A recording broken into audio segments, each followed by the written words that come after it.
자, 157페이지입니다. 157페이지. 제일 위에 형식에 의한 분류했는데 주등기는 등기할 때 1번, 2번, 3번, 4번 하고 독립된 번호를 붙이는 거고 부기등기는 1-1, 2-1 하고 번호 2개 들어가는 등기죠. 자, 03번 등기할 사항하고 나와 있는데 거기 등기할 수 있는 사항에서 1번 의의는 지나가시고 2번 실체법상 등기사항 거기서 양가로 2번 민법 186조 양가로 3번 민법 187조 이렇게 나오는데 186조는 여러분 민법에서 공부하시는 거고 187조도 민법에서 보시겠지만 우리 등기부에서 조금 챙겨야 될 게 있어요. 그래서 그것만 잠깐 봅니다.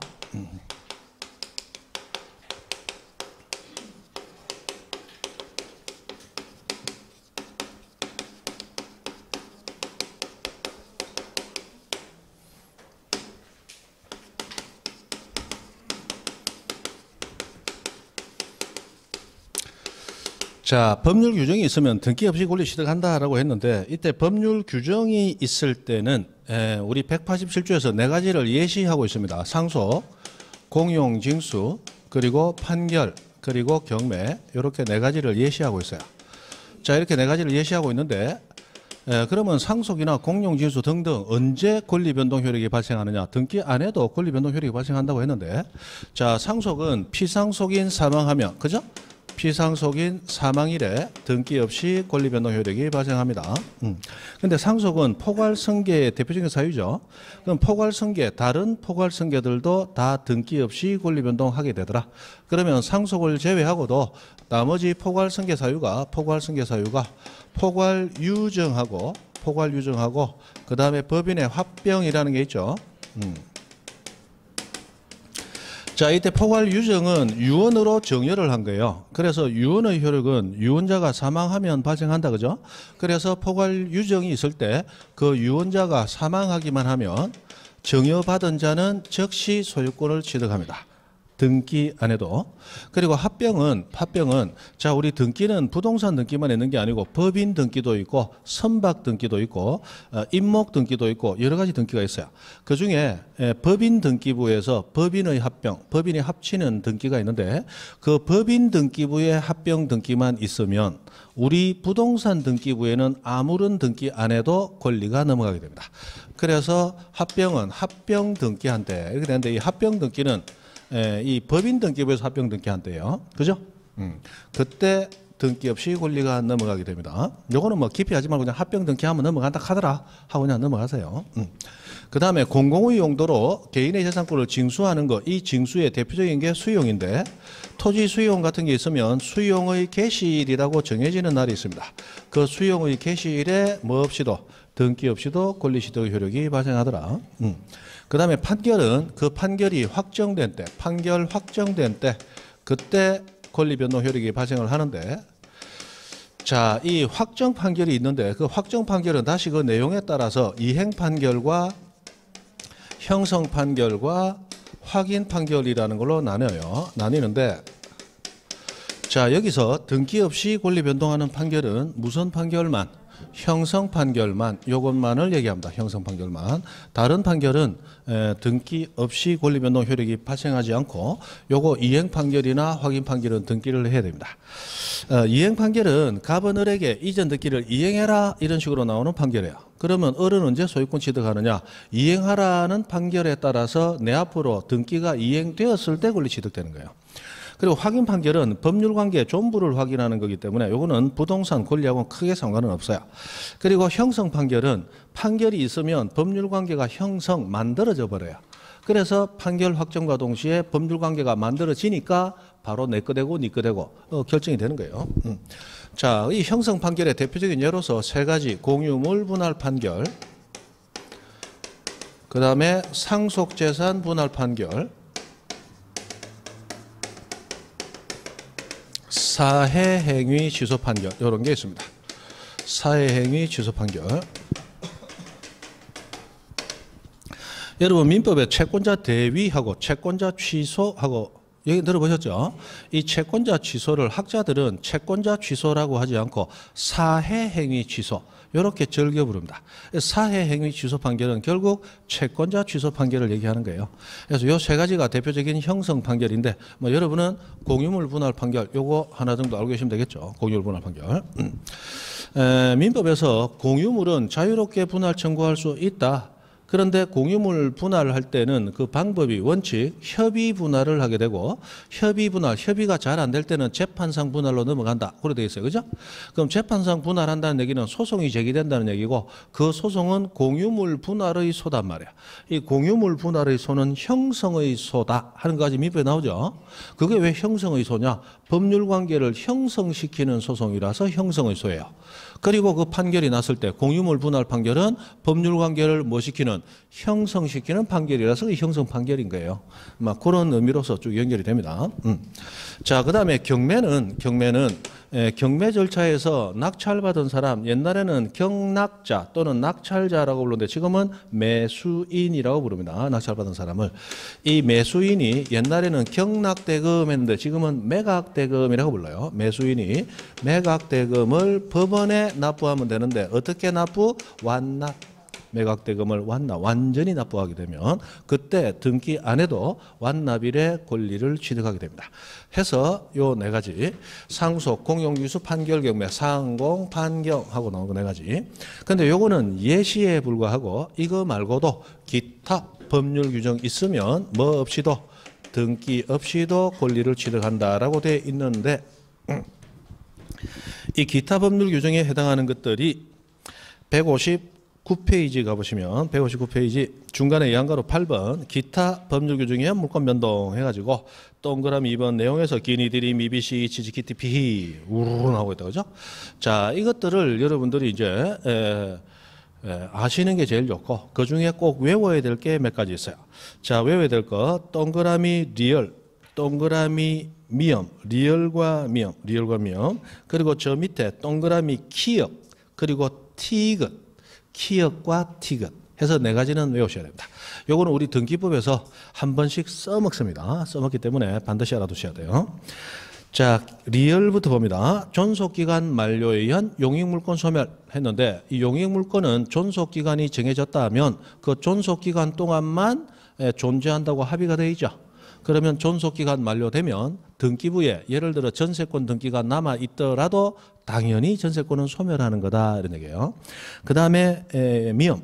자, 피담보 채권 소멸에 의한 저당권 같은 담보물권 소멸. 이 담보물권의 이 공통적인 성질에서 여러분 부종성, 수반성, 물상대위성, 불가분성 이런 거 배우셨죠? 그중에 부종성이라는 성질, 부종성. 자, 채권이 존재해야 저당권 존재할 수 있고 채권이 소멸하면 저당권도 당연 소멸한다. 그게 부종성이잖아요. 그 부종성 원칙에 따라서 등기부에 저당권 등기가 남아 있더라도 현실에서 채권이 변제 등으로 소멸하는 순간 부종성에 따라 저당권도 당연히 소멸한다는 거예요. 그래서 무선 등기하지 않아도 말소 등기하지 않아도 전세권이나 저당권 같은 것 당연 소멸하더라. 그 다음에 저 밑에 원시 취득 두 가지예요. 키역, 신축 건물이니까 건물 원시 취득했죠. 요거 보존 등기 안 해도 바로 소유권 취득의 효력을 인정합니다. 그 다음에 티귿, 역시 원시 취득이다. 공유수면 바다를 매립한 토지 원시 취득이죠. 그것도 등기 없이 보존 등기 없이도 소유권 취득의 법적 효력을 인정을 해줍니다. 해서 이 네 가지는 기본적으로 외워두셔야 돼요. 그럼 나머지는 기억해 보면 법정 이 맞박에 나는 법률 규정 있습니다. 그게 법정이죠? 맞죠? 네, 이맞박에 법률 규정이 있어요. 등기 안 해도 권리 취득하는 거예요. 하고 이맞박에 법률 규정이 있다고 적어놨잖아요. 디귿, 분배농지 상환 이런 거는 옛날에 우리나라 해방되고 나서 이승만 대통령 정권 잡을 때 얘기입니다. 됐고. 그 다음에 비업, 혼동은 여러분 민법에서 배운다. 자, 소유권과 제한 물권이 혼동을 일으키면 제한 물권이 소멸한다. 법률 규정 배웠죠. 법률 규정에서 당연히 소멸하는 거야. 말소 등기 안 해도. 그죠? 그 다음에 거기 이형 소멸시효라고 하는 거. 소멸시효 뭐 민법에서 배우잖아. 법률 규정. 그죠? 소멸시효 완성하면 권리는 당연히 소멸하고. 그 다음 바로 위에 시효 부동산 멸실. 부동산에 대한 권리니까 부동산이 없어지면 그 권리도 당연히 소멸하는 거죠. 뭐 하나만한 얘기다. 그다음에 지금 원인행위 무효 취소 해제로 인한 물권의 복귀라고 하는 거, 요거 우리 판례가 인정하고 있는 유인성 이론에 따라서 당연히 인정되죠. 그다음에 취업 재단법인 설립 시인데 요거는 됐고. 그다음에 저 밑에 내려가면 피업의 관습법상하고 나오는데 관습법도 법이단 말이에요. 맞죠? 그래서 법률 규정에서 등기 없이 권리 취득합니다. 그다음에 이형 해제 조건 성취와 물권 소멸했는데 그거까지는 되었다. 민법도 아니고 됐어요. 자, 그리고 160페이지 넘어가 보면 부동산 점유 취득 시효, 점유 시효 취득하는 게 나왔는데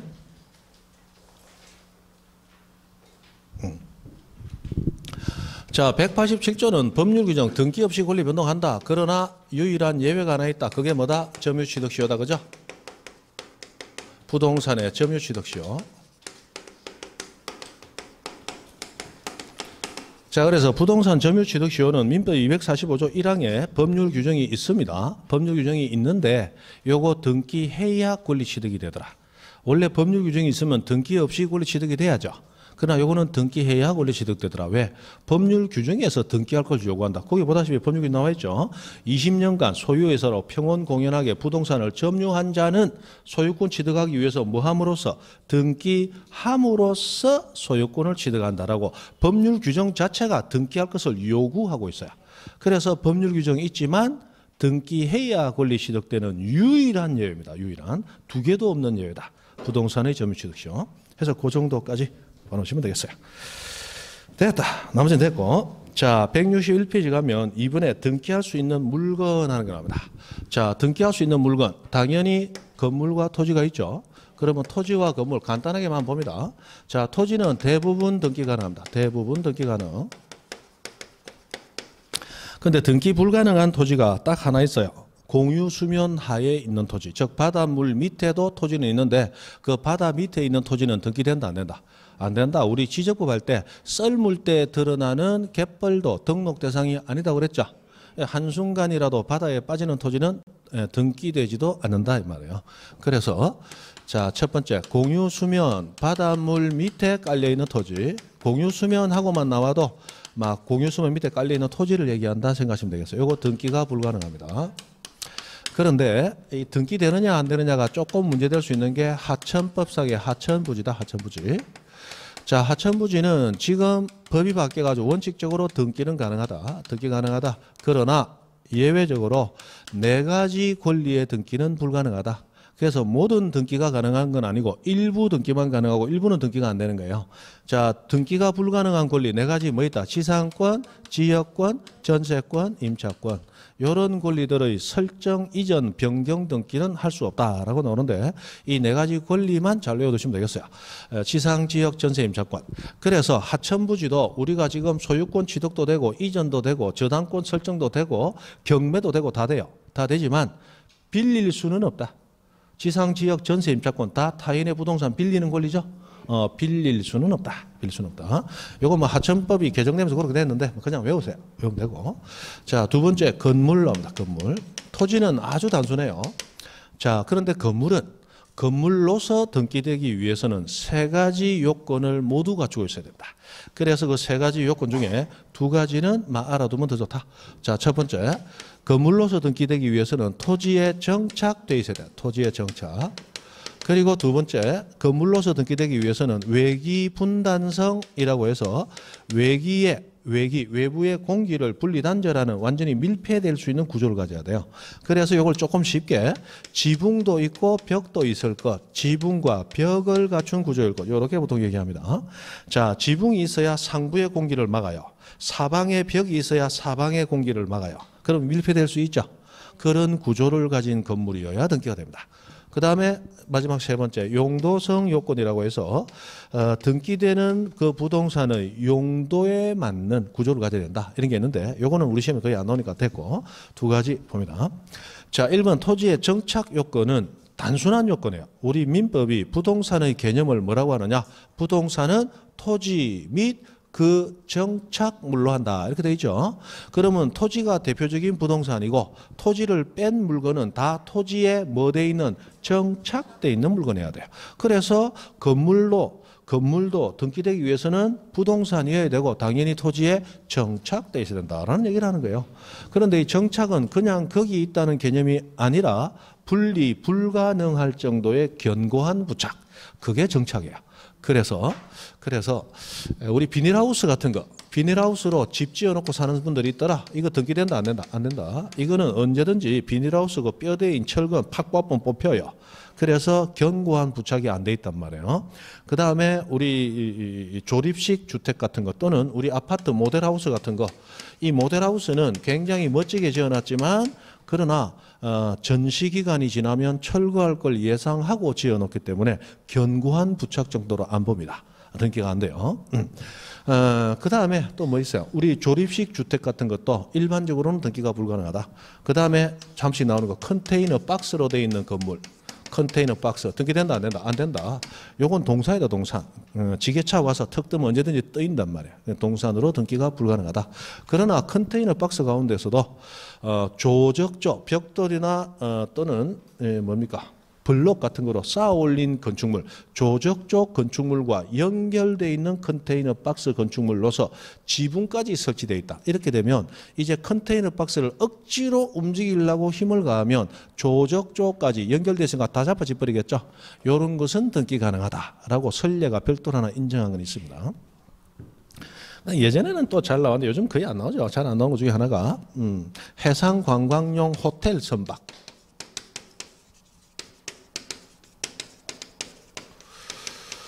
이것도 등기가 안 되는데, 자, 배가 이렇게 있어요. 이 배 이제 폐선됐습니다. 폐선된 걸 사가지고 바닷물 위에 띄워놓고 내부를 아주 호화롭게 개조를 해가지고 호텔로 쓰는 거예요. 선상호텔. 그래서 이렇게 쓰는데 바닷물은 조류가 있으니까 자꾸 흔들린다, 멀미난다, 온 사람 다시 온다 안 온다 안 오겠죠. 그래서 배가 흔들리는 걸 방지하기 위해서 해저 안반에다가 앵커를 설치해서 박아버리는 거야. 움직이지 못하도록. 자, 이래놓고 이 선박은 이제 원래 선박은 동산이잖아요. 움직이니까. 근데 이제 부동산이 됐으니까 부동산 등기해 주세요 라고 등기소를 찾아왔단 말이야. 어디서? 부산에서. 지금 한 15년 돼가죠. 그때 부산에 찾아왔는데 등기소에서 이거 안 해줘야 되겠다. 왜 안 해주는데? 대거 소송 제기되려고 했는데 그의 매미가 지나가다가 뒷발가락으로 살짝 건드리는데 자빠져져 버렸어. 그래서 아하, 이거 태풍이 얘기했는데 정착성이 부족하구나. 등기된다 안 된다? 안 된다. 등기 안 돼요. 부산에서 저기 해운대 골든 스위트라고 그 고층 건물 불났을 그 앞에 있었어요. 제가 이거 자빠지기 전에 3번 구경 가고 자빠지고 나서 5번 구경 갔다 그랬지. 그죠? 이거 소송이 크게 붙었어요. 요거 투자하는데 투자자들이 많았어. 큰 돈 투자했는데 완전히 헛방돼 버렸잖아. 그때 소송이 제법 크게 났습니다. 자, 그래서 막 이런 것도 있고, 그 다음에 외기분단성, 지붕과 벽이 있어야 됩니다. 그래서 지붕이 없다, 등기 안 됩니다.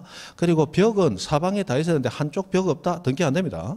밀폐될 수 있는 구조를 가져야 돼요. 그런데 예외적으로 밀폐되지 않았지만 등기 가능한 유일한 것이 개방형 축사라고 하는 게 있더라. 결국 이거 보려고 지금 설명드린 거죠. 개방형 축사. 자, 이 개방형 축사에 대해서는 우리 교재에 정확한 내용이 없으니까 하나 적어 놓으시라.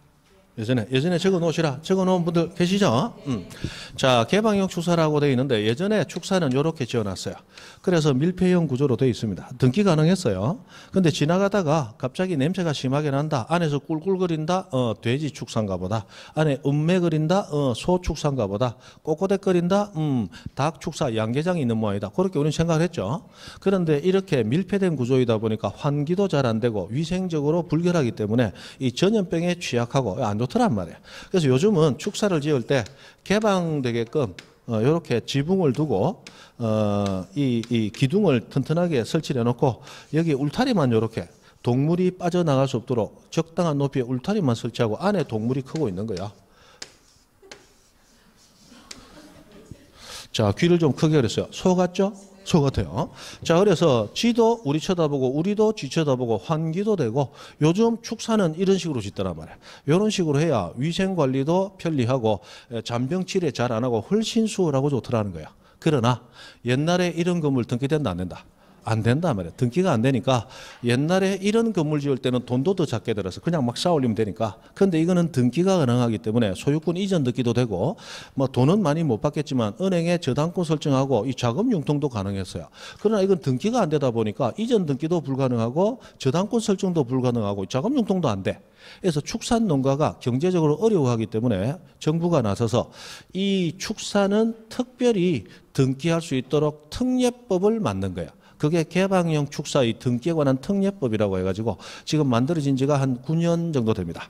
자, 그래서 이것도 등기되도록 인정을 해준 거예요. 그런데 개방형 축사로 등기되기 위해서는 5가지 요건을 갖춰야 된다. 그죠? 5가지 요건. 지금 마지막 시간이죠. 지금 체력 떨어지는데 기억이 날라나? 자, 체력도 떨어지는 데다가 요즘 청년 치매까지 겹쳐가지고, 맞죠? 이거 참. 자, 개방형 축사로 등기되기 위해서는 우선 토지에 뭐 돼 있다? 정착돼 있어. 우선 부동산이어야 돼. 정착. 그 다음에 아무 가축이나 기른다고 되는 거 아니야. 반드시 뭐를 사육? 소를 사육할 용도로 계속 사용할 수 있어야 된다. 소 사육. 소만 해당됩니다. 그 다음에 세 번째. 자, 지붕과 벽이 아니다. 벽하면 밀폐형이 돼버리죠. 견고한 구조를 가질 것. 벽 대신 뭐로 대체되어 있다? 견고한 구조를 갖출 것. 이렇게 되어 있습니다. 그 다음에 네 번째. 자, 건축물 대장에 축사로 등록되어 있는 정상적인 축사여야 됩니다. 그 다음 마지막으로 면적이 어느 정도는 돼야 된다. 그죠? 그래서 연 면적이 200제곱미터를 초과하는 그 정도의 면적은 가져야 돼요. 200제곱미터 같으면 막 저는 계산 안 해보면 한 60평에서 왔다 갔다 할 거예요. 그 정도는 초과 넘어가는 규모는 가져야 된다. 이 5가지 요건을 모두 갖췄을 때 개방형 축사로 등기가 가능합니다. 그래서 그 정도 알아두시고. 그 다음에 163페이지 등기할 수 있는 권리 하고 나왔는데 뭐 그거는 그냥 넘어가세요. 뭐 종국 등기 효력하고 163페이지 밑에 나옵니다. 자, 이 종국 등기 효력. 옛날에 우리가 안 했죠. 안 했는데 했습니까 한번? 안 했죠. 이 작년에 추정력 관련해서 뭐 문제도 하나 나오고 한번 나왔으니까 또 몇 년 안 나올 거예요. 보나마나. 한번 하고 갑니다. 자, 163페이지 1번 물권 변동 효력. 뭐 등기는 당연히 가지죠. 자, 물권 변동 효력을 가지기 위해서는 등기를 마쳐야 돼. 완료. 아까 식별부호 기록 맞죠? 그 마치면 언제부터 효력이 생깁니까? 접수한 때부터 효력이 발생합니다. 그거 하나 생각하시면 돼요.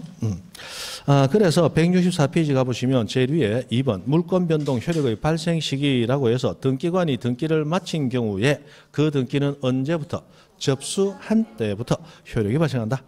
그 다음에 2번 대항요건하고 나왔는데 아까 대항요건, 대항력 하면 7가지 부동산, 임차권, 환매권, 신탁 그리고 신청서의 임의적 기재사항으로서 특약, 약정, 기간, 지력 등기되면 대항력을 가진다. 그죠?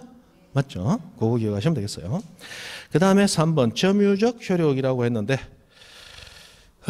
등기는 점유한 것과 똑같은 효력을 가지는 때도 있다라는 거예요. 등기되어 있다고 점유한다는 건 아닙니다. 점유는 사실상 지배를 해야 되고 그 사실상 지배는 우리 뭐라 합니까? 직접 지배하든지 또는 간접 지배하든지 직접 점유, 간접 점유하는 거 배우셨죠? 지배력이 미칠 수 있어야 되는데 내가 한국 살면서 미국 땅 샀다.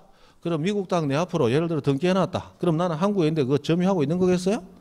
아니겠죠. 물론 그 미국에 있는 땅을 누군가를 시켜서 네가 관리해라라고 맡겨놓고 있다면 그러면 그 사람이 내가 하라는 대로 하게 되면 내가 직접 점유하는 거 똑같을 거예요. 그런데 그게 아니고 뭐 전세권, 저당권 등으로 그 사람이 직접 점유를 하고 있다면 나는 간접 점유를 하고 있는 거죠. 그것도 아니라면 이 등기는 점유하는 거하고 좀 다른 거야. 그런데 자, 우리 취득시효와 관련해서 부동산 점유 취득시효하고 등기부 취득시효라는 게 있더란 말이에요. 그러면 내 것이 아닌 부동산이야. 내 것이 아닌 부동산인데 그 부동산을 내 앞으로 등기는 안 돼 있지만 20년간 내가 소유 의사를 가지고 평온하면서도 공연하게 점유를 하게 된 자는 나중에 뭐함으로써 등기함으로써 소유권을 취득한다. 이렇게 돼 있단 말이에요. 근데 등기부 취득시효라고 해서 내 것은 안 해요. 그러나 내 것인 걸로 등기가 돼 있어요. 그래서 등기돼 있는 기간이 10년간 소유의사 가지고 평온하고 공연하면서 선의 무과실로 점유를 해온 자는 이미 등기는 돼 있죠. 그러면 소유권 취득이 되더라는 거예요. 그러면 이 취득시효를 비교를 해보니까 내 것이 아닌 부동산인데 오래도록 등기가 되어 있든지 또는 오래도록 점유를 하게 되면 내 거로 인정을 해주죠. 그러면 취득시효에서 보니까 등기 오래 한 것과 점유 오래 한 것은 똑같이 타인 부동산을 내 거로 만드는 효력을 발생시키더라. 그러면 등기와 점유는 똑같은 효력, 타인 부동산을 내 거로 하는 효력을 주네. 그럼 등기된 거나 점유된 거나 똑같네. 등기는 점유된 것과 똑같은 효력을 가지는 경우가 있구나. 이게 등기의 점유적 효력이라고 하는 거예요. 이건 이제 취득시효에서 나오는 거예요. 그런갑다. 잘 모르겠다. 지나가세요. 그냥 점유적 효력이 있다 하더라. 이해 안 돼도 그냥 그렇게 하시면 돼. 그죠? 그 다음에 4번 순위 확정력하고 나옵니다. 순위 확정력. 먼저 등기되면 장땡이라고 그랬죠. 먼저 등기되면 장땡이야. 그래서 양거 1번 권리 순위 보시면 같은 부동산에 관하여 등기한 권리 순위는 법률에 다른 규정이 없으면 뭐에 따른다? 등기한 순서에 따른다. 그래서 먼저 등기한 사람이 장땡이다 이 말이에요. 자, 그런데 법률에 다른 규정이 있으면 달라질 수 있죠. 그래서 이제 하나하나 법률 규정을 이제 찾아보는 거예요. 자, 등기의 순위는 등기 기록 중 같은 구에서 한 등기 순위는 무슨 번호? 순위 번호에 따라요. 그러나 다른 구, 즉 소유권이 등기되는 갑구와 소유권 아닌 권리가 등기되는 을구, 이렇게 다른 구 간에 등기된 순위는, 자, 같은 구는 순위 번호에 따라 순위가 정해지겠지만 다른 구에는 순위 번호 가지고 순위를 정할 수가 없죠. 그때는 무슨 번호? 접수 번호. 왜? 접수 번호 빠른 게 먼저 등기되니까. 등기관은 사무 처리할 때 무슨 순수에 따라 처리한다? 접수한 순수에 따라. 그래서 접수 번호가 빠른 게 먼저 처리되고 먼저 등기되는 거죠. 그래서 그리 된다 이 말이에요. 자, 그런데 그 밑에 양가로 2번 부기등기 순위, 그거부터 보는 게 아니고 그 밑에 도표에서 제일 밑에 대지권이라는 뜻의 등기 하는 칸이 나왔어요. 자, 이거 잠깐 설명합니다. 자, 여기 구분 건물 아파트 또 올리면 된다고 그랬죠. 아파트가 있어요. 그리고 아파트 밑에 부지가 이렇게 있습니다. 자, 아파트 소유자, 건물 소유자들이 땅에 대해서 가지는 권리는 대지권이라는 이름으로 부른다. 이거 기억하라 그랬죠. 대지권이라는 이름이 나오면 무조건 아파트 떠올려라 그랬습니다. 그래서 아파트 건물 소유자들이 땅에 가지는 권리는 무조건 대지권이라고 부른다. 그러면 나는 단독주택 사는데 나도 땅에 대해서 대지권 가집니까? 못 가져요. 일반 건물 소유자는 땅에 대해서 가지는 권리 대지권이라고 부르면 안 됩니다. 왜? 자, 일반 건물과 일반 토지는 기본적으로 건물과 토지는 별개 부동산이죠. 그래서 건물만 토지만 따로따로 처분할 수 있어요. 그러나 구분 건물, 집합 건물, 아파트 같은 경우는 이 건물에 대한 권리와 땅에 대한 권리를 따로 팔 수 없도록 한 개인 것처럼 묶어버려요. 이 묶어버렸을 때 그 건물 소유자가 땅에 대해서 가지는 권리를 대지권이라는 이름으로 별도로 부르도록 되어 있단 말이에요. 그럼 대지권이라는 이름이 나오면 그때부터는 건물과 토지를 따로 처분할 수 있다 없다? 없다. 묶여버린다는 거예요. 이거 아파트 같은 건물에서만 묶어버립니다. 일반 건물에서는 안 묶어요. 자, 그래서 대지권이라는 이름의 등기가 되는데, 자, 아파트가 들어서기 전 또는 들어서고 난 후 토지 당연히 등기부 만들어져 있습니다. 한 필지니까 등기부 하나 만들어져 있겠죠. 그리고 건물도 당연히 구분 건물마다 다 따로 101호, 102호 다 따로 만들어져요. 다 따로 만들어지는데, 자, 이 건물 등기부 얼구에 저당권 A라고 등기가 돼 있을 때 A의 이 저당권은 건물에만 저당권 잡힌 걸까요? 이 건물 소유자가 땅에 대해서 가지는 권리도 같이 저당권으로 잡았을까요? 같이 잡은 거예요. 그죠? 따로 처분 못한다 했으니까 같이 잡은 거예요. 그런데 자, 이 아파트가 들어서기 전에 또는 아파트가 들어서더라도 대지권이라는 이름을 가지기 전에는 토지만에 대해서 저당권 설정도 가능한 때가 있었겠죠? 맞죠? 그러면 토지 등기부에 있는 이 저당권은 당연히 토지에 대해서 힘을 가지는 저당권이에요. 그런데 지금 건물 등기부에 있는 이 저당권은 건물에 대해서도 저당권의 힘을 가지겠지만 토지에 대해서도 저당권의 힘을 가져. 맞죠? 그러면 이 토지가 나중에 경매로 넘어가게 됐을 때 누가 먼저 받아갈 거냐? 이 사람도 토지에 대한 저당권, 이 사람도 토지에 대한 저당권 둘 다 인정되잖아. 맞죠? 그럼 순위를 따져야 될 필요가 있죠. 이때 그 순위는 무엇에 의할 것이냐? 접수번호에 의한다. 접수번호. 자, 아까 같은 등기부, 같은 구라면 순위번호에 의해서 순위가 이미 정해져 있죠. 그때는 순위번호 쫙 따라가면 돼. 그러나 서로 다른 구라면 무슨 번호? 접수번호. 아예 이렇게 등기부가 달라도 무슨 번호? 접수번호. 단순히 그렇게 생각하시면 돼요. 자, 같은 구 순위번호, 다른 구나 아예 등기부가 다르다 접수번호. 됐죠? 그럼 밑에 한번 봅니다. 자, 구분 무엇에서? 건물에서 대지권, 즉 토지에 대해서 토지에 대한 등기로서 효력 있는 등기하고, 그 다음에 두 번째, 대지권의 목적인 무엇? 토지의 등기부 중 해당 구 응난의 한 등기의 전후, 즉 건물 등기부와 토지 등기부 완전히 다른 등기부 사이의 권리의 순위는 무슨 번호? 접수번호라고 되어 있다는 거예요. 그죠? 단순히 외우시면 돼요. 그죠? 그 다음에 자, 양거래 2번 부기등기 순위하고 나온 거 봅니다. 자, 부기등기 순위는 1-1번은 1번 순위를 따라간다. 그래서 주등기 순위에 따릅니다. 다만 1-1도 있고 1-2도 있을 때는 1-1이 2보다는 먼저 됐겠죠? 당연히 1-1이 빨라요. 그것을 다만 같은 주등기에 관한 부기등기 여러 개가 있을 때 그 상호 간에는 그 순서, 먼저 된 순서에 따른다. 뭐 등기는 먼저 되면 장대이다 이 말이에요. 그죠? 그 다음에 5번에 후등기 저지력 형식적 확정력이라는 용어가 나옵니다.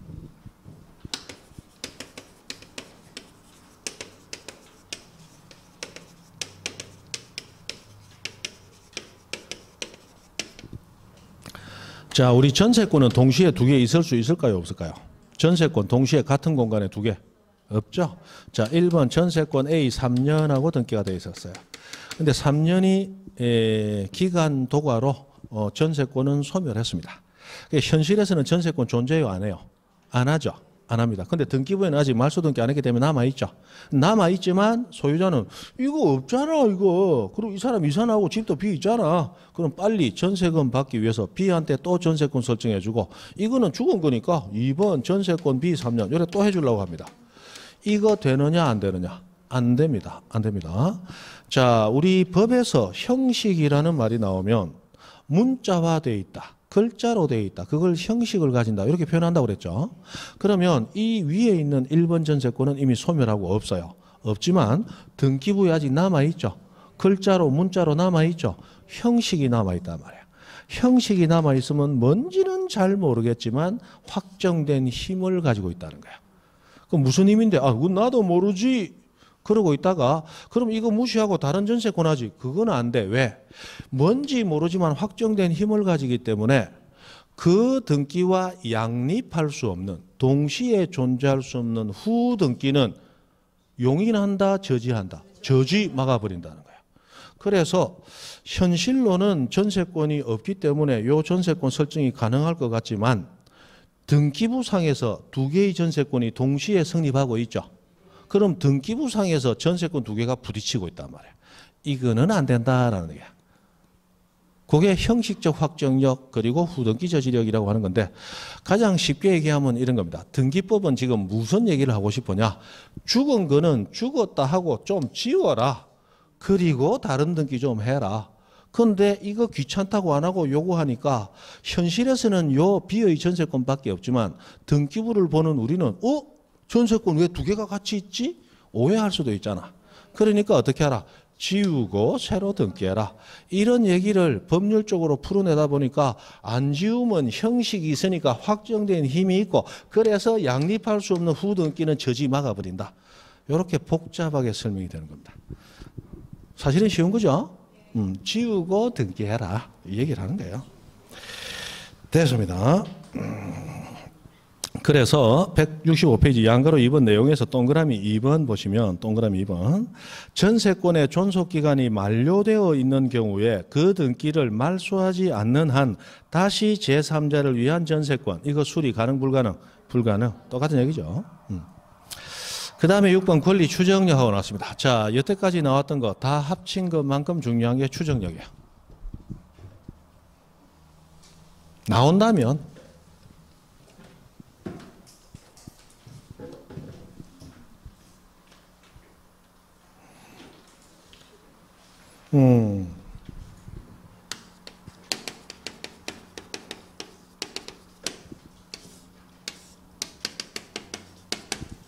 자, 등기되어 있으면 이 사람은 소유자라고 인정이 되죠. 맞죠? 그런데 우리 민법에서 이러이러하면 저러하다고 본다. 이거 간주라고 불러요. 그죠? 그런데 이러이러하면 저러저러한 거로 추정한다. 이 추정이라고 불러요. 맞죠? 자, 공유자의 지분을 알 수 없는 경우에는 공유자 간의 지분은 균등한 것으로 추정한다. 자, 균등하다는 증명은 있다 없다? 없다. 없는데도 균등한 것으로 추정한다. 그래서 증명하지 않아도 그렇다라고 인정해 주는 힘 두 가지. 그게 간주하고 추정이 있어요. 간주는 엄청나게 강한 거예요. 엄청나게 강하게 인정해 주는 게 간주예요. 추정은 조금 약하게 인정해 주는 거예요. 그러면 여러분 민법에 혹시 실종선고 이런 얘기 들어보셨어요? 실종선고. 자, 재미삼아 한번 듣습니다. 실종선고. 제가 지금 간주 따로 생각나는 게 없으니까. 자, 사람이 행방불명이 됐어요. 생사를 알 수 없어. 그런데 그 사람이 가장이야. 그래서 그 집에 있는 모든 건물, 토지 그 사람 이름으로 등기돼 있어. 그리고 모든 예금 통장 그 사람 이름으로 지금돼 있어. 그런데 그 사람이 몇 년이 지나도 안 와. 그러면 땅도 있고 집도 있고 통장도 있고 돈도 있는데 남은 가족들은 집을 팔 수도 없고 땅을 팔 수도 없고 통장에 돈을 인출할 수도 없어. 왜? 내가 그 사람은 아니니까. 맞죠? 그럼 남은 가족들은 생존이 불확실해지는 거예요. 그래서 남은 가족의 생존을 위해서 오래도록 생사불명인 자는 차라리 사망했다고 봐버리자. 그러면 그 사람의 재산은 상속이 되겠죠. 그럼 상속되고 나서는 이제 처분할 수 있고 먹고 살 수가 있잖아. 그래서 남은 가족의 생존을 위해서 오래도록 생사불명인 자는 사망한 거로 간주하는 제도. 그게 실종선고라는 거야. 그래서 보통 실종선고라고 해서 5년이 지나면 사망한 거로 보자. 그런데 배가 침몰했다. 비행기가 추락했다. 또는 전쟁터에 나갔다. 이런 데서 생사가 불명할 때는 1년 지나면 생사불명으로 1년 지나면 사망한 거로 보자라는 거야. 이거는 사망의 가능성이 보다 높으니까. 그래야 남은 사람 먹고 살 수 있잖아. 이때 그 사망은 간주를 해줘요. 간주. 이 간주는 법의 판결 등을 통하지 않고는 못 깬다 생각하면 됩니다. 그러면 집에 가장이 행불되고 5년이나 1년 지나 전쟁터 나갔다가 그러면 누군가는 슬퍼하는 사람도 있겠지만 누군가는 좋다 하는 사람도 있어. 내 마음대로 쓸 수 있으니까. 맞죠? 그래서 그 상속받은 재산 가지고 팔아서 백화점에 명품 쫙 사들고 딱 나오는데 앞에 남편이 돌아와서 내다. 자, 그랬을 때 우리는 어떻게 해야 되느냐. 우짜기는 바로 뒷발로 주차버리고 하수구에 처박은 다음 니는 나와도 죽은 거야. 왜? 아직 법원의 판결 등으로 살아있다고 번복되지 않았죠. 그럼 죽은 거야. 나와 있지만 죽은 거야. 그거는 살아있는 게 아니야. 그게 간주예요. 그런데 추정은 반대 증거가 나오면 깨지는 거예요. 그러면 실종선고가 만약 사망으로 추정한다 이렇게 됐다면 내 왔다 이러면 바로 사망은 깨져버리는 거야. 그러나 간주는 안 그렇다. 이게 실종선고 취소라고 해서 취소자를 밟아야 돼. 안 그러면 살아있어도 산 게 아니야. 법적으로. 그게 간주라고 하는 거예요. 그러면 등기부에 갑이 소유권까지 있다고 되어 있다. 갑은 소유권이 있다고 간주될까요? 추정될까요? 추정이 돼요. 그래서 등기가 증명하지 않아도 인정해 주는 힘은 의외로 약해요. 추정만 해준다는 거예요. 이때 이 추정을 해주는데 이 추정은 세 가지를 추정을 해줍니다. 등기된 권리를 추정해주고 권리 추정. 그 다음에 등기된 원인이 존재한다고 추정을 해주고 그 다음에 절차가 적법했다. 적법 절차를 통해서 등기됐다. 요거 세 가지를 추정을 해줍니다. 그래서 추정력은 기본적으로 권리를 추정해 주죠. 그래서 표제부 등기는 추정력이 인정되지 않습니다. 권리만 추정을 해줘요. 원래 권리는 당사자의 합의에 따라서 발생, 변경, 소멸하죠. 그러나 사실관계인 부동산 표시는 눈에 보이는 그대로잖아요. 맞죠? 그래서 우리가 눈에 볼 수 없는 의사 표시의 합치로 인해서 생긴다는 권리는 등기부에 등기되어 있을 때 눈에 보이는 게 아니다. 등기되어 있으니까 존재한다고 추정해 주자 이래 된다는 거야. 근데 등기부에 10층 빌딩 이렇게 등기되어 있더라. 근데 가보니까 초가집에 내 고개 숙여야 들어가는 아주 자그마한 좀 큰 개가 왔다 갔다 하면 좋을 집 같은 조그만 집이 있어요. 근데 등기부는 10층 빌딩이라고 돼 있어. 그러면 등기부에 10층이라고 돼 있으니까 1층 같아도 이거는 10층짜리야. 이렇게 추정해 줘야 돼? 그건 아니다. 사실관계는 눈에 보이는 대로 따라가는 거야. 그래서 추정은 눈에 보이지 않는 권리만 추정이 됩니다. 표제부 등기 추정이 안 돼요. 그 다음에 자 권리가 추정되는데 이 권리는 부동산에 대한 물권을 추정해 주는 거예요. 물권.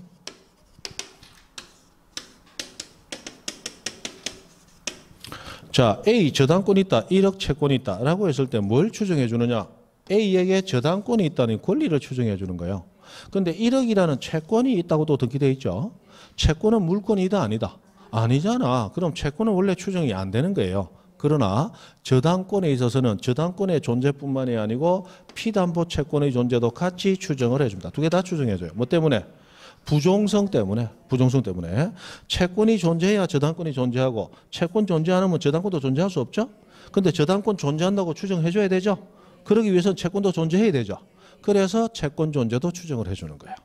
원래는 채권은 추정을 안 해줍니다. 물권을 추정해 주는 거지. 그러나 저당권이 등기되어 있다면 저당권 존재뿐만이 아니고 피담보 채권의 존재도 추정을 해주는 이유는 부종성 때문에 그런 거야. 그래서 요거는 옛날에 추정력에 대해서 나올 때는 제법 나왔던 문제입니다. 나왔어요. 그 다음에 등기 원인 뭐 매매라고 되어 있으면 매매했다고 추정을 해줍니다. 그 다음에 적법 절차 추정을 해줘요. 이 적법 절차 추정과 관련해서 자 토지거래 허가구역 내의 토지 이전 등기가 됐습니다. 자 이전은 토지를 거래하고 넘기는 거잖아요. 그럼 토지거래 허가를 받았을까 안 받았을까? 등기부는 안 나와요. 토지거래 허가 받았다 안 받았다 안 나오지만 등기가 되었다면 그 등기 절차는 적법했다고 추정해줘야 되죠. 그러면 반증이 나오기 전까지 허가 안 받았다는 반대 증거가 나올 때까지는 허가 받았다고 추정을 해주는 거야. 정당한 절차 거쳐서 등기가 된 거라고 추정을 해주는 거야. 됐죠? 그게 이 추정력과 관련되어 있습니다. 추정력. 이 추정력은 반증이 나오면 반대 증거입니다. 반대 증거. 반증이 제시 나오면 반증은 깨진다. 깨집니다. 자, 이 말은 거꾸로 하면 추정력은 그러나 반증이 나오기 전에는 깨진다 안 깨진다? 안 깨진다. 이런 얘기가 되겠죠. 반증이 나오기 전까지는 안 깨져요. 해서 뭐 이것도 얘기가 들어가면 또 이런저런 얘기들이 있는데 됐습니다. 됐고 뭐 입증 책임까지는 나옵니다. 추정을 받는 자는 증명하지 않아도 그렇다라고 인정이 되죠. 그러면 스스로가 입증 증거를 댈 필요 있다 없다? 없죠. 그래서 우리 소송에 들어가면 입증 책임이 A한테 있었어. 그런데 그 A가 추정을 받는 자라면 입증할 필요가 없어지죠. 그러면 입증 책임이 상대방에게 넘어가 버려. 그 입증 책임이 전환된다. 뭐 이런 얘기도 하고 옛날에 그런 것도 있었는데 됐습니다. 너무 깊이 가지만 요 정도는 하죠. 됐어요. 추정력. 여기까지만 끝냅니다. 안 그러면 또 특별법까지 들어가야 돼. 특별조치법까지 됐어요. 넘어가고 그 다음에 7번에 공신력은 우리 여러분 안다. 됐고 이번에 예비등기 효력 뭐 지금 알 필요 없다. 가등기 가서 하면 돼.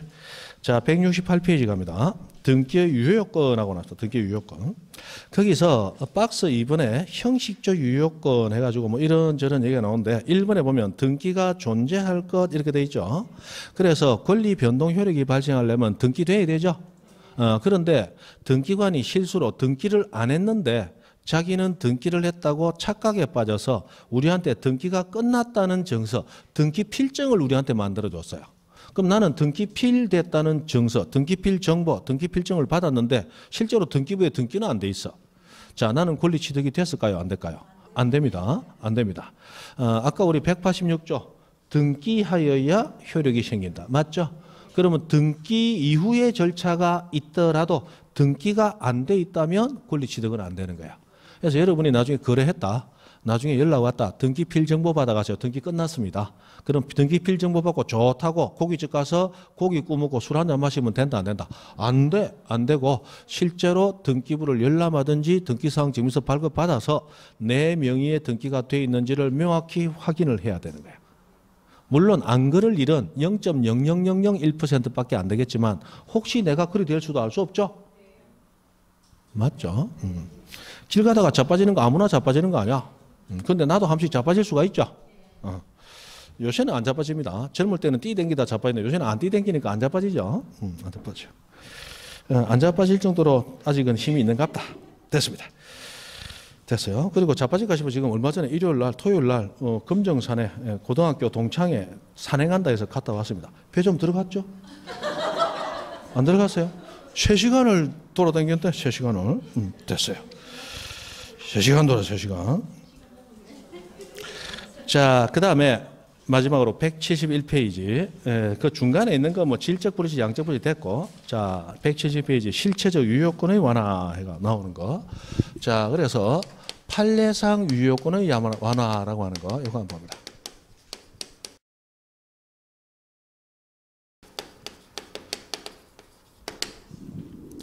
자, 우리 등기부에 등기된 내용은 실체 관계하고 일치할 것을 요구하고 있습니다. 맞죠? 현실을 충실히 반영하고 있어야 될 거 아니에요. 그런데 등기부에 등기가 됐는데 그 등기가 좀 삐리리하게 뭔가 잘못된 게 있어. 그랬을 때 그 등기는 효력이 있다 할 것인가 없다 할 것인가. 요걸 이제 다투는 거예요. 자, 그런데 우리 대법원 판결은 등기가 유효해야 될 요건을 완화시켜서 치명적인 잘못이 없다면 그 등기는 일단 유효하자라고 봐주자라는 거야. 그래서 우리 대법원 판례가 이런 얘기를 계속적으로 하죠. 등기와 실체 관계가 부합하면 그 등기에 뭔가 하자가 있더라도 유효하다라고 봐준다는 거야. 분명히 등기 하자는 있어요. 자, 이 하자 중에 첫 번째, 등기 원인이 실제와 다르더라.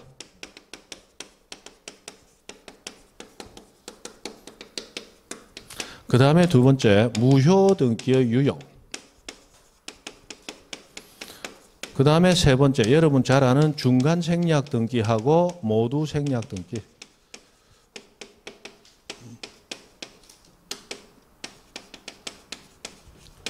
중간 생략 등기하고 모두 생략 등기는 미부터 하셨죠? 그래서 뒤로 뺐어요. 자, 등기 원인이 실제와 다르다. 자, 요거 민법에서 여러분 통정의 표시할 때 다 배운 거예요. 근데 민법 실체법적으로는 이렇게 설명을 합니다. 자, 갑이라는 사람과 을이라는 사람 사이에 부동산 소유권 이전해 주기로 약정이 됐습니다. 근데 실제로 갑은 을에게 공짜로 줬어요. 정여로. 그런데 매매로 한 것처럼 가짜로 꾸민 거예요. 자, 이랬을 때 이 매매의 의사표시 합치는 실제로는 없죠? 그래서 통정, 서로 합의해서 허위 표시를 한 거예요. 이 허위 표시를 기초로 한 행위, 가장행위라고 부릅니다. 맞죠? 허위 표시를 기초로 한 가장행위는 무효죠. 그래서 매매로서는 이 소유권 이전은 무효다. 그러나 외부로 드러내지 않고 수면 아래에서 숨겨서 한, 은닉해서 한 정여라는 행위가 있었고 갑과 을은 공짜로 주고받기로 합의는 했었죠. 그러니까 실제 의사표시 합치가 있는 정여로서는 유효하다. 민법에서 배우셨죠? 그러면 요게 이제 등기법에 오면 이런 거예요. 자, 현실적으로 소유자가 갑이었는데 소유권을 을에게 이전해 준 거예요. 을에게. 그런데 원인을 처음에 정여로 하려고 했다가 깜짝 놀랐다. 정여세 30몇 % 내라. 난리 났단 말이야. 그래서 돌아와서 다시 상의를 해보고 매매로 꾸몄어요. 왜? 이 부동산은 갑이 오래도록 점유, 3년, 2년 이상 점유를 하고 있으면서 이제 양도소득세가 면세되는 조건을 갖췄더란 말이에요. 그래서 매매로 꾸며서 등기를 한 거예요. 안 들키면 그만인데 들켰어. 들켰다고? 그래서 너가 매매 안 했다며. 근데 왜 매매를 해놨어? 이거 문제 있잖아. 이거 효력이 있을 것인가 없을 것인가. 이게 대법원까지 올라갔단 말이에요. 그런데 아까 똑같잖아. 매매 아니다, 정여다. 매매 아니다, 정여다. 그런데 여러분이 배운 건 민법적인 실체법적인 논리를 배운 거고 이제 절차법적, 등기법적으로는 뭐라고 했느냐. 우리 대법원이 자, 매매라는 행위가 없었지만 실제로는 정여를 했지만 그러나 이 등기가 실체관계와 부합하면 뭐하다? 유효하다 이런 얘기를 했어요. 그런데 지금 실체관계는 정여예요. 등기는 매매예요. 부합한다 안 한다?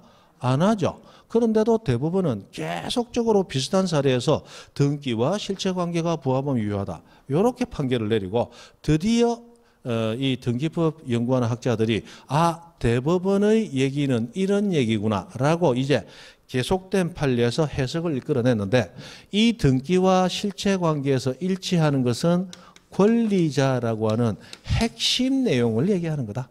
권리자. 그러면 이 얘기는 뭔 얘기냐? 원인을 얘기하는 게 아니다. 자, 당사자는 갑과 을은 실체관계에서 공짜로 주고받았으니까 소유권이 누구에게? 을에게 가야 되는 건 맞죠? 맞죠. 그럼 등기 원인은 잘못되어 있지만 등기부에도 보니까 소유자가 누구로 되어 있다? 을로 되어 있잖아. 그러면 실체, 현실에서의 소유자도 을, 등기부에서의 소유자도 을. 그러면 권리자라고 하는 핵심 사항이 일치하네. 그렇다면 무효로 할 필요는 없지 않냐? 유효하다. 이렇게 본다는 거야. 됐습니까? 권리자가 일치하면 유효하다. 이렇게 봤다는 거예요. 그래서 이제 이런 얘기를 하는 겁니다. 자, 깊이 잘 모르겠다. 그럼 그냥 외우면 돼. 뭐 하면 된다. 등기 원인이 실제와 불일치해도 이 등기와 실체 관계가 부합하면 유효하다 해서 그거 유효라 하더라. 근데 공부가 조금 더 되면 안 맞는데 하는 의문이 들 거예요. 그래서 얘기를 드린 거야. 여기까지. 등기는 실제와 다른 경우. 그 다음에 무효등기 유용이라는 거 보는데 무효등기 유용은 두 가지 조건을 요구합니다. 첫 번째, 권리의 등기여야 됩니다. 권리의 등기일 것. 이 말은 표제부의 등기이어야 된다, 아니어야 된다. 아니어야 된다. 표제부는 사실관계만 등기되니까. 그 다음에 두 번째, 등기상 이해관계인이 없을 것. 요 두 가지 요건을 갖춰야 됩니다. 자, 다 끝나갑니다. 요거 하면 끝나요. 요거는 여러분 다 아니까. 자, 무효등기 유용하고 나왔는데 이런 겁니다. 자, 이 갑의 부동산에 A라는 사람이 저당권 설정했어요. 저당권 A 1억. 그런데 현실에서 갑이 A에게 1억을 변제를 했습니다. 그럼 채권 소멸했으니까 저당권 소멸했죠. 그러면 이 등기는 남아있지만 효력이 없는 거예요. 그러면 등기부의 기재와 실체관계가 전부 불일치하죠. 말소등기 사유가 됐단 말이에요. 그러나 말소등기도 신청해야 말소등기가 됩니다. 그럼 갑하고 A는 게을러 빠져가지고 말소등기 안 했어. 그러다가 한 1년쯤 지나고 나서 갑이 A한테 다시 얘기합니다. 작년처럼 1억만 더 빌려줘. 똑같이 조건은 정과동. 저당권 등기 해줄게. 그래서 신청하러 가다가 가만히 있자. 우리 작년에 했던 거 지웠던가? 그러니까 A가 얘기합니다. 니캉 내캉 성향을 보면 지웠을 리가 없지. 니캉 내캉 소파에 앉으면 안 일어나는 사람이잖아. 근데 등기소까지 갔다 왔겠냐? 그래서 알아보니까 이게 남아있더라는 거야. 그럼 무효죠. 무효인데 두 사람이 합의해서 이거 살려내 써먹자. 그게 무효로 된 등기의 유용이라고 하는 거야. 요것도 가능하다는 거야. 대법원 판결이 인정을 해줬어요. 인정해줬는데 두 가지 조건을 걸었습니다. 자, 아까 얘기했듯이 권리는 당사자 의사표시 합치로 발생, 변경, 소멸, 죽이고 살리고 변화되고 다 할 수 있죠. 그래서 권리는 유용해도 좋다. 그러나 사실관계는 딱 정해져 있는 거기 때문에 의사로서 죽이고 살리고 할 수 있다 없다? 없다. 자, 여기 건물이 있었는데 불타서 없어졌어. 그러나 지하고 내하고 합의해서 우리는 있다고 하자. 그럼 있는 게 되는 거예요? 그거 없는 거야. 그죠? 사실관계는 안 된다. 표제부 말고 권리라면 유용할 수 있다. 다만 뭐가 없어야 돼? 이해관계인. 자, 여기 2번 저당권 B 1억 이런 사람이 있었어. 그러면 A 있을 때 있었던 없을 때 들어왔던 간에 1번은 없으니까 저당권은 그냥 순위 승진하죠. B가 1번이야. 근데 이거 1번으로 다시 살려 써먹으면 B는 다시 2번으로 내려앉게 되죠. 손해볼 우려 있죠. 이거 무시하고 이거 살려내면 그러면 B는 바로 철무점 뛰고 갈 거 아니야. 그죠? 이것들이 죽으려고. 낫 한 자루, 톱 한 자루, 망치 한 자루. 맞죠? 낫 가지고 A 목을 자르고 톱 가지고 갑 목 썬거르고 그리고 남은 망치 가지고 이 등기해준 등기관 조지를 가야지. 맞죠? 그래서 이해관계인이 존재할 때는 유용하지 못한다. 당연한 얘기잖아요. 그래서 나오는 얘기.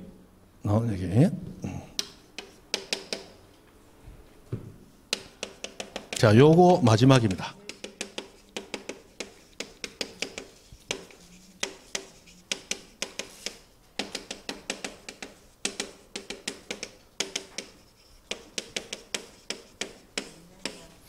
자, 멸실한 건물의 보존 등기를 신축한 건물의 보존 등기로 유용하지 못한다. 라고 하는 게 이 대법원 판결입니다. 자, 요거 이제 마지막이에요. 자, 여기 보존 등기는 앞에 뭐가 빠졌어요? 소유권 보존 등기단 말이에요. 그러면 보존 등기를 유용한다는 얘기는 소유권을 유용한다는 얘기죠. 그럼 권리는 유용할 수 있잖아. 근데 안 된다 했단 말이에요. 왜 안 되느냐? 자, 보존 등기함으로써 등기부가 만들어지죠. 그런데 만들어지는 등기부는 갑구만 만들어져요? 표제부, 갑골구 같이 만들어지는 거예요. 같이 만들어지는 거예요. 그러면 보존 등기를 유용하게 되면 결국은 뭐도 같이 유용이 돼버린다. 표제부도 같이 유용이 돼버리는 거예요. 그죠? 근데 표제부 등기는 유용할 수 있다, 없다? 없다 했기 때문에 여기 안 된다는 거예요. 안 된다. 되죠? 그래서 그 정도까지. 뭐 여기 좀 들어가면 실체적 유효 요건의 추완이라고 해서 조금 더 어려운 것도 있는데 뭐 그것까지는 우리 알 필요 있겠나? 됐습니다. 그 다음에 등기소와 등기관은 다음에 합니다. 다음에는 요약집 갖고 하죠. 다음에는 요약집 갖고 오십시오. 그럼 되겠죠? 자, 오늘은 여기까지입니다. 수고했습니다.